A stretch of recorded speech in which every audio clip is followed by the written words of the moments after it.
A Maria Madalena também é a mesma coisa. Eu li aqui esse pedaço que ela ungiu o pé de Jesus aí na casa de Simão. Quando a gente vai para o Evangelho de João, a Maria Madalena de novo vai ungir Jesus. Onde? Só que dessa vez em Betânia, pertinho de onde você foi. Lembra que a gente foi lá no Monte das Oliveiras, que eu mostrei a cidade lá? Atrás de onde nós estávamos, que a gente estava de frente para Jerusalém. Certo. Fabi também já foi para lá. Em frente está Jerusalém, nós estamos no Alto Monte das Oliveiras. Na parte de trás fica a cidade de Betânia. Na verdade, uma vila, um povoado de Betânia. E ali, Jesus vem poucos dias antes dele morrer. Poucos dias antes dele morrer. Nós acabamos de sair agora da Semana Santa, né? Já celebramos semana passada a Semana Santa. Então ainda está muito fresco na cabeça das pessoas os últimos momentos da vida de Jesus. Naquele momento ali, ela entra de novo na casa e unge o pé de Jesus. E o Evangelho de João conta isso, mas numa outra situação.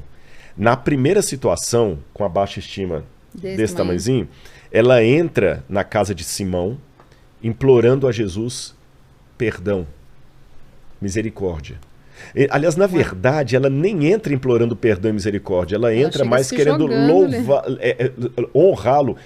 Eu tenho comigo no livro, eu coloco, que eu acho que ela deve ter ficado, quando Jesus chegou ali, porque lembra, só Simão que sabia do pecado dela. Então, gente, é muito suspeito. Vamos fazer uma ligação de hoje. Tá bom? Você tá com a moça na sua casa lá. Talvez uma menina de 15 anos, 13 anos, que depois disso a mulher já tinha casada. Então, que a menina tá... essa menina, ela não é mais virgem, não. Mas ninguém sabe, só eu. É porque eu fiz alguma coisa com ela. A situação de Simão denuncia. Então, ela viu que Jesus chegou, ela ficou com vergonha, talvez, se ela encontrou Jesus antes na casa de Levi e Mateus. Mas ela viu que Simão não deu as boas-vindas a Jesus. Ela conseguiu passar por alto de toda a crença limitante dela, o amor dela pelo Salvador, fez ela quebrar. Ela pegou um perfume, que talvez era uma herança de família, foi lá, ungiu os pés de Jesus, começou a chorar, com vergonha, aquela coisa toda. E Jesus fala, calma filho, seus pecados estão perdoados. E dá aquela lição em Simão. Sim.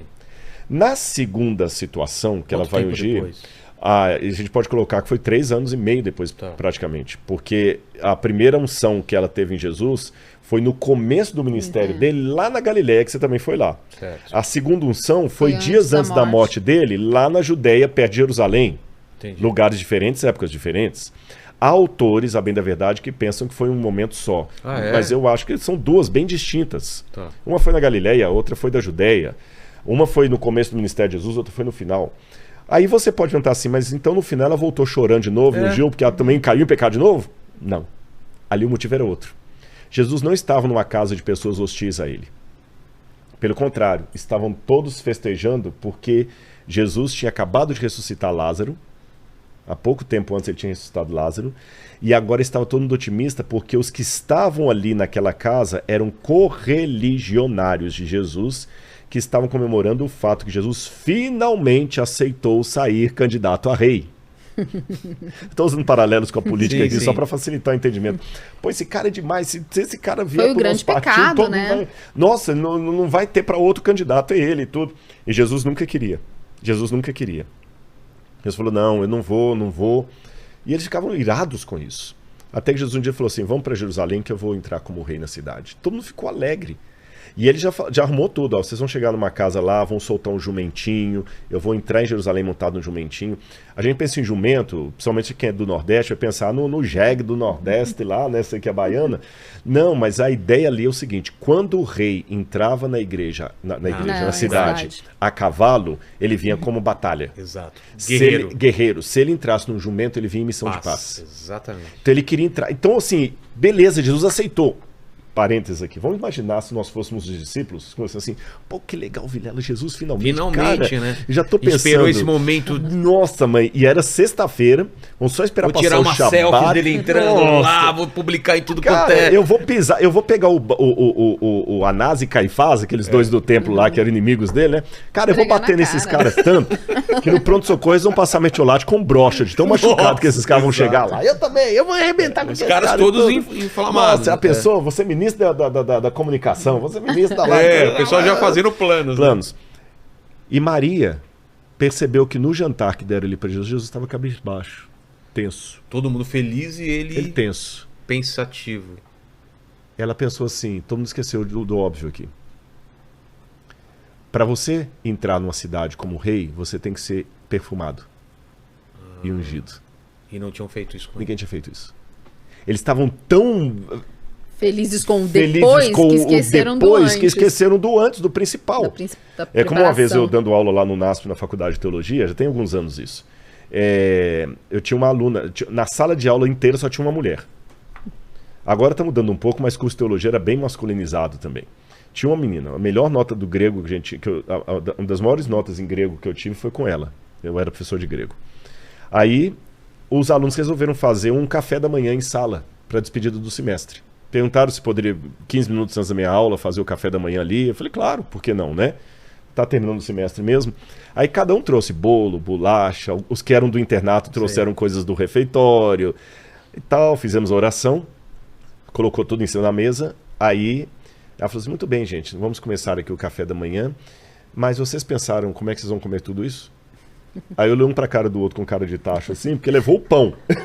Não tinha talher. Não tinha talher, não tinha nada. Pratos, aí ela fez uma cara bem irônica, eu lembro disso até hoje. Aí ela puxou a bolsa e falou assim, ainda bem que tem uma mulher aqui nessa sala, né? Ela já pensado ela tinha levado todos os talherzinhos de plástico lá, aquela coisa toda. É a mesma situação, né? A mesma situação, ninguém pensou. Pra se cumprir a profecia tem que ser ungido. E ela foi lá e pegou um perfume caríssimo de nardo.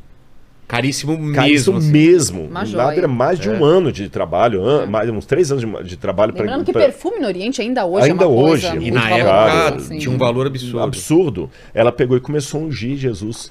Então, na primeira vez, ela ungiu Jesus para dar as boas-vindas a ele no lugar de Simão, que não estava fazendo isso. Tá. Na segunda vez, ela ungiu a Jesus porque foi a única que reconheceu de fato o que significava, já que ele vai ser rei, então vamos tratá-lo como rei.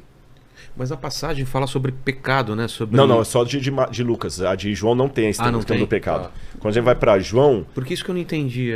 Não, João não menciona nada do pecado. Por isso que eu provoquei. Tá. Será que ela ungiu Jesus de novo porque ela estava em pecado? Não. Essa situação aqui não foi de pecado. Ela ungiu Jesus aqui no Evangelho de João, quando conta aqui... eu vou pegar aqui para você a passagem. Ela unge Jesus aqui, olha... João capítulo 12 fala assim, olha, 6 dias antes da Páscoa, Jesus foi para Betânia, onde estava Lázaro, a quem tinha ressuscitado entre os mortos. Prepararam-lhe ali uma ceia. Marta servia. Interessante essa expressão Marta servia, porque outras passagens do Evangelho dizem que essa ceia foi feita na casa de Simão. Vamos notar aqui. Se foi feita na casa de Simão e Marta servia, então Marta tinha que ser esposa de Simão. Porque era a dona da casa, quem tomava a frente do serviço. Entendi. Se ela era esposa de Simão, ele é irmã de Maria, Simão era cunhado. De Maria. Aí você já faz a ligação do que eu falei lá atrás. Então Maria, pegando um frasco de perfume de nardo puro, muito precioso, ungiu os pés de Jesus e os enxugou com seus cabelos, e toda a casa se encheu com aquele perfume. O fato de enxugar com os cabelos era uma coisa normal ou não? Não, normalmente era com um pano mesmo. O fato dela se enxugar com os cabelos era uma forma até mais assim... de humilhação que ela estava dando. Ela estava se humilhando, ela estava se realmente, Senhor, eu estou aqui, olha, que o cabelo era a parte mais assim nobre da mulher. Entendi. Eu estou oferecendo ao Senhor. Aí interessante que, como aconteceu na primeira unção, aqui também vai ter uma reclamação, dessa vez de Judas. Porque era muito caro. Como assim ela quebra um perfume e Judas, joga no pé que dele? é o cara que era do dinheiro, o cara que manda pelo... Eu sei quanto vale. Quantas pessoas poderiam ser ajudadas com essa grana toda aí? E aí, não vou falar a razão agora, tem um motivo pelo qual Judas reclama disso aqui, porque Betânia era um lugar especial para inválidos. Para pessoas que queriam ir para o templo, mas não podiam ir porque tinha uma doença, uma lepra, alguma coisa assim, ficavam ali em Betânia. E se cobrava o dinheiro deles? Não. Era uma... Sabe quando tem essas casas de passagem? Que pessoas que vão tratar de câncer, por exemplo, vêm do interior, ficam ali. Lá. É mais ou menos isso que era Betânia. Entendi. E Judas, na verdade, ele queria o dinheiro para ele. Claro. Mas ninguém reclamou questão de pecado ali. Então ela foi a única que reconheceu. Aí, de novo, eu volto para o tema da autoestima. Você vê uma mulher que, num primeira unção, ela está de um jeito, na outra unção, ela está destemida. Ela já toma uma decisão vendo o erro das pessoas de novo, ela toma essa decisão. Exatamente. Então eu aprendo duas coisas aqui, e aí eu já até, se eu falar bobagem, me corrija ou complementa aí, porque essa área é que você estuda mais do que eu. Eu sei que eu tenho uma pessoa com um problema de autoestima muito séria, um encontro com Jesus, e ela tem a autoestima dela restaurada assim, e potencializada, com coisas que ela não descobriu. Então eu descubro, letra A, que é possível curar meus problemas de autoestima. Em segundo lugar, minha autoestima não deve ser desculpa para eu ficar estagnado. Retraída. Terceiro, o evangelho, a conversão, não é simplesmente uma questão espiritual, é também uma cura emocional e psicológica. Completamente. Quando a gente tem uma baixa autoestima, e todos nós já experimentamos isso em algum momento da vida, a gente faz escolhas baseado nisso. A autoestima nada mais é do que a estima que eu tenho por mim mesmo. Então vamos supor que essas balinhas aqui suas foram dadas pelo seu filho, saiu daqui, poxa, você tem muita estima por ela. Significa que valha muito ou que tenha valor para outras pessoas, mas para você, Vilela, tem muita. Sim. Então se eu chego aqui, ai gente, já que esse negócio fácil, eu falo, não, pera, não trata assim, eu tenho estima, eu gosto dessas balinhas. A nossa autoestima é o valor que a gente dá, é o carinho que a gente tem pela gente mesma. Isso tem a ver com a nossa autoimagem, isso tem a ver com a nossa autocompaixão, com autorrespeito, são várias as questões ligadas à autoestima. Então, quando você não gosta de você mesmo, quando você acha que você não tem esse valor, que você não tem esse preço, obviamente as suas escolhas serão todas feitas baseadas